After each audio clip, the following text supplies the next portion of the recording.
Nowhere to call home during the pandemic. That's the reality for thousands of Virginians as the number of homeless rose in 2020. Our Shannon Lilly explains what could be causing the issue.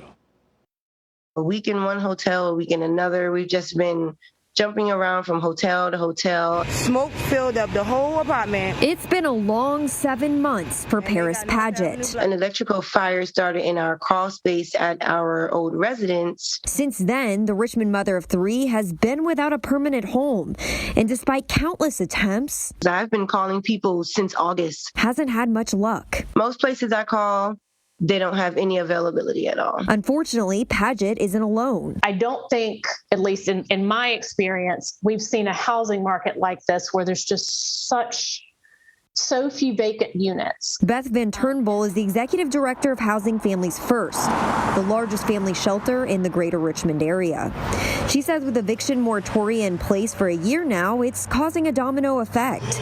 People already in housing are maintaining that housing, which she says is good. But for people who are homeless, that means there are very few affordable rental units available. Because landlords have very few vacancies, they can be extremely selective. So families are staying in shelters longer. Pre-pandemic, it was somewhere around 35 days. Now it's closer to 60 days. Faith KALLMAN and her team at Homeward have been working since the start of the pandemic to house hundreds of families in hotels when regular shelters had to decrease their census. Those stays are being funded by CARES Act dollars, which at some point will run out. The goal is never to just shelter people. The goal is to get them out of homelessness into the front door of a shelter and to get them out of the back door, which is into stable housing. But for people like Padgett, right now, the pathway to that goal isn't so straightforward. Stability is all I really ask and pray for, and I'm just like, why is that so hard to come by right now?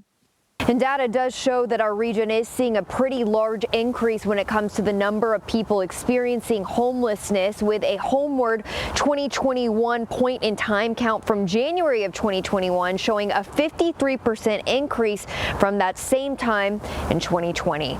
Working for you in Richmond, I'm Shannon Lilly, CBS 6 News.